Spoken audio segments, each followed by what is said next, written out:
Hello बच्चों, कैसे हो आप सब। आई होप आप सब ठीक होंगे, अच्छे से पढ़ाई करते होंगे और अपना ख्याल रखते होंगे, है ना। थोड़ा सॉरी, थोड़ा वीडियो लेट से आ रहा है ना, उसके लिए सॉरी। थोड़ा कुछ प्रॉब्लम हो जाता है ना, इसीलिए तो हम चाहते हैं कि हम वीडियो जल्दी से, पर क्या करें, थोड़ा सॉरी, है ना। आज एक नया चैप्टर लेकर के आ रहे हैं, बहुत मज़े सा चैप्टर है ना, लाइन्स एंड एंगल्स। ठीक है, कुछ बच्चों भी किए थे मैसेज, है ना सर, लाइन्स एंड एंगल्स।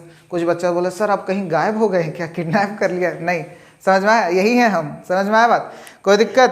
तो आज हम लोग पढ़ेंगे लाइन्स एंड एंगल्स, बहुत अच्छे से बने रहिए, हम मेरा गारंटी है कि आपको अच्छे से समझ में आएगा, है ना।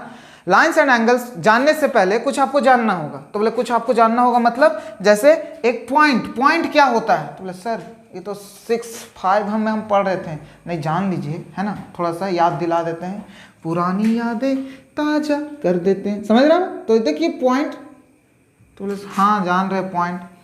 कैसे आप बताइएगा इसको।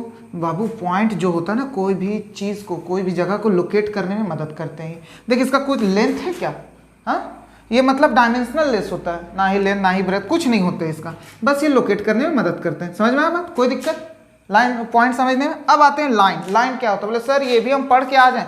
अरे लाइन पता है, जब यही डॉट हुआ, देख रही ये डॉट है, इसी को जब हम ज्वाइन कर देते हैं ना बाबू, तो ये लाइन का फॉर्मेशन हो जाता है। अब बोले सर लाइन हम नहीं समझे, फिर से समझाइए। क्या आप ज्वाइन कर दिए, ये लाइन बन गई। मतलब लाइन जो होता है ना वो इन्फिनाइट जाते हैं, समझ में। अगर आप इसको इधर इधर खींच रहे हैं, इधर इधर देख रहे हैं, हम कहीं गए मतलब दिख रहे हैं क्या, नहीं दिख रहे हैं। मतलब हम चाहे तो आपके घर तक भी हम लाइन ड्रॉ कर सकते हैं, वहां से चेन्नई उन्नई पूरा अंडमान निकोबार, समझ रहे हैं। मतलब लाइन का जो लेंथ होता है ये इन्फिनाइट होते हैं, समझ में आया बात, कोई दिक्कत। इधर भी चले जाओ, दिख रहे हैं क्या, मतलब इधर से हम पूरा चले जाएंगे उधर वेस्ट बंगाल, इधर पूरा, समझ रहा बात, कोई दिक्कत यहां तक समझने में। लाइन कोई दिक्कत। अब आते हैं लाइन सेगमेंट। लाइन सेगमेंट क्या होता है, एक फिक्स लेंथ होते हैं, समझ में आया बात। देख लाइन समझ में आया। अब होते हैं लाइन सेगमेंट। लाइन सेगमेंट क्या होते हैं, एक फिक्स लेंथ होते हैं। जैसे सपोज करिए ए और बी, यहां से यहां तक का जो लेंथ है वो 5 सेंटीमीटर है, समझ रहे हैं बात, कोई दिक्कत। जैसे तो A B is equal to कितने हो जाएंगे, 5 सेंटीमीटर, कोई दिक्कत। ए बी में ये इस तरह बार जैसा देता है, समझ में आया बात। और लाइन को हमको दिखाना हो, जैसे सपोज करिए कोई लाइन है, तो यहाँ से ए बी यहाँ पे एरो दे देते हैं इस तरह, मतलब इधर भी इन्फिनाइट जाएंगे, इधर भी इन्फिनाइट जाएंगे, कोई दिक्कत समझने में। अब रे क्या है, सूरज देखा, सूरज, तो बोले सर पिछले बार तो आप चंदा मामा और अर्थ के बारे में बताए थे, आज सूरज के पास क्यों चले गए। देख लो, जो यहां से रे निकलते हैं बाबू, मतलब इसका शुरुआत का पोजीशन, मतलब इनिशियल पोजीशन होते हैं, एंडिंग कहीं होता है क्या, कहीं खत्म होते हैं, नहीं, समझ में आया बात, कोई दिक्कत यहां तक।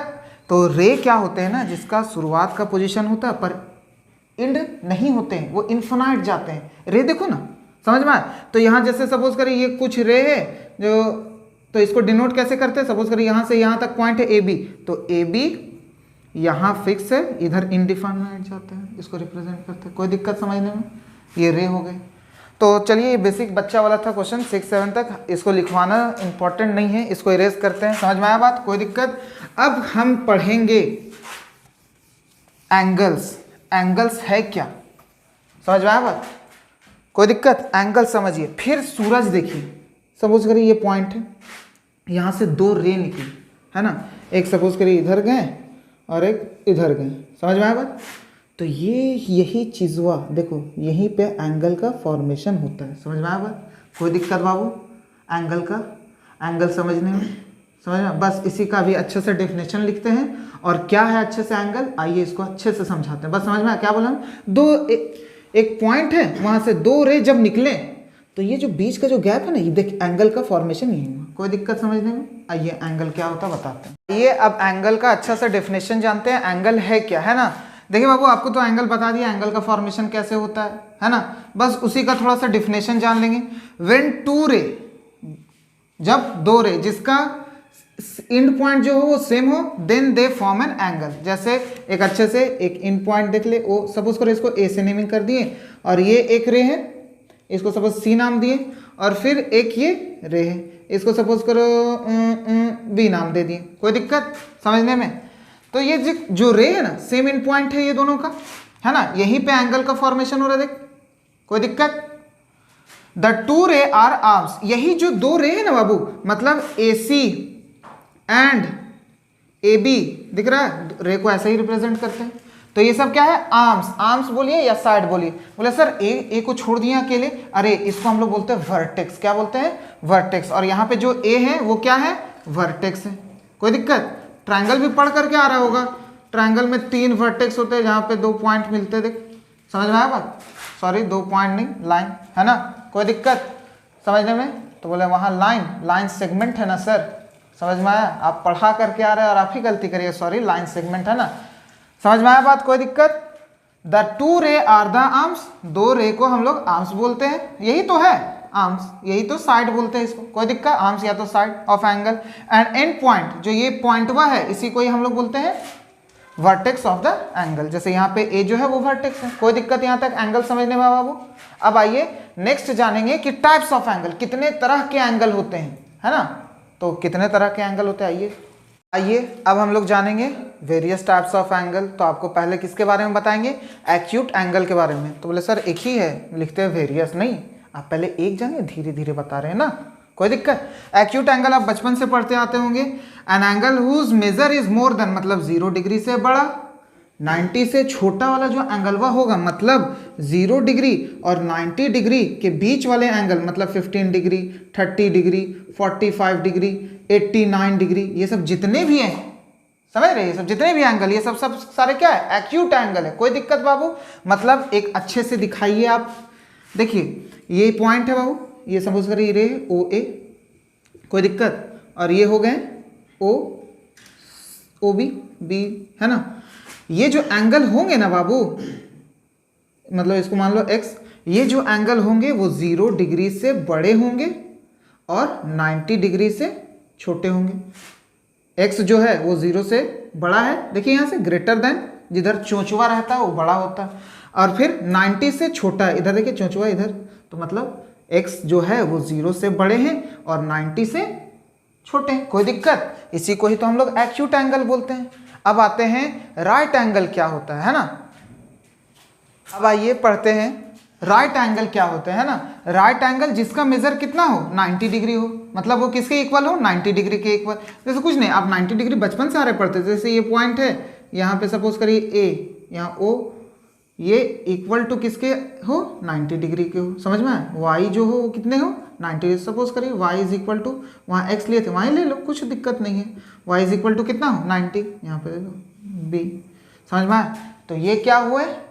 राइट एंगल हुए। कोई दिक्कत? अब आते हैं ऑब्ट्यूज एंगल किसको बोलते हैं? An angle whose measure is more than, अच्छा जो एंगल 90 डिग्री से बड़ा, मतलब 90 से बड़ा होना चाहिए और 180 से छोटा होना चाहिए, मतलब जो इसके बीच में लाई करे, जैसे 112 डिग्री, 160 डिग्री, 179 डिग्री, ये सब जितने भी हैं ये सब सारे क्या है? ऑब्ट्यूज एंगल है।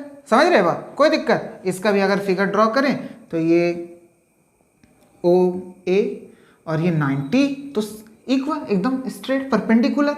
इसी को थोड़ा सा इधर ये कर दी, ये कोई दिक्कत? यही हो गए ऑब्ट्यूज एंगल। कोई दिक्कत बाबू समझने में? Obtuse angle, an angle whose measure is more than 90, 90 से बड़ा बट लेस देन 180, पर 180 से छोटा। कोई दिक्कत? अब आते हैं नेक्स्ट। अब आइए जानते हैं स्ट्रेट एंगल किसको बोलते हैं। स्ट्रेट एंगल कुछ नहीं, एन एंगल हुज मेजर, जिसका मेजरमेंट कितना हो? 180 डिग्री हो। जैसे एक पॉइंट है बाबू, ये एक रे इधर निकले, सपोज करिए OA, और एक डाइवर्ज होकर के इधर निकले। कोई दिक्कत? इसको नाम OB दे दी, सॉरी B दे दी, है ना। तो यही जो एंगल बना ना ये पॉइंट के पास, देख तो स्ट्रेट बना, इसी को ही हम लोग क्या बोलते हैं? Straight angle. इसका जो मेजरमेंट होता है x इज इक्वल टू कितने हो जाए? 180 डिग्री। कोई दिक्कत यहाँ तक समझ? ये सब छोटा छोटा बात है, क्लियर करते हैं जल्दी जल्दी। उसके बाद है रिफ्लेक्स एंगल। रिफ्लेक्स एंगल क्या है? यही चीज अब इधर की तरफ आने लगे, ये रे मुड़ने लगे, देखिए ये, कोई दिक्कत? OA। अब यही चीज सपोज करिए ये ऐसे मुड़ गए, समझ में आया बात? कोई दिक्कत? ये पॉइंट से O, इसको मान लीजिए B, यही जो यहाँ से चले चले चले चले चले चले ये रिफ्लेक्स एंगल को दिखाते हैं। तो देखिए तो बाबू ये 180 से बड़े हैं, 180 तो एक स्ट्रेट लाइन था, है ना। ये 180 क्या हुआ? ये मुड़ गए इधर, समझ रहे? तो 180 से ज़्यादा, है ना, ये जो होंगे x ये 180 से ज़्यादा और 360 से छोटे होंगे। वही चीज़ लिखे हैं, एन एंगल हुज मेजर, एक एंगल जिसका मेजरमेंट कितना हो, मोर देन 180, 180 से ज़्यादा हो। देख ये जो एंगल है 180 से ज़्यादा होंगे, और कंप्लीट जब ये पूरे यहाँ पे आ जाएंगे ना तो 360 हो जाते हैं, तो 360 से कम। देख वही चीज़ है, यही चीज़, an angle whose measure is more than 180, 180 से ज़्यादा बट लेस देन किससे, 360, इसी को ही बोलते हैं हम लोग रिफ्लेक्स एंगल। बोलो सर क्वेश्चन में कब आइएगा, कब बताइएगा? अरे आ रहे हैं, बस ये सब चीज़ कंप्लीट करिए ना, छोटा छोटा चीज़ है ना, ये सब कंप्लीट करने के बाद एकदम धड़ाम से क्वेश्चन में आएंगे, और क्वेश्चन बहुत इजी है, ठीक है, बस मेहनत करिएगा आप लोग, है ना। अब यहीं तक, है ना, उसके बाद जो नेक्स्ट वीडियो आएगा उसमें कॉम्प्लीमेंट्री एंगल, सप्लीमेंट्री एंगल क्या है ना, अगर आप लोग पहले से पढ़ करके रखिएगा ना बाबू तो और मज़ा आएगा।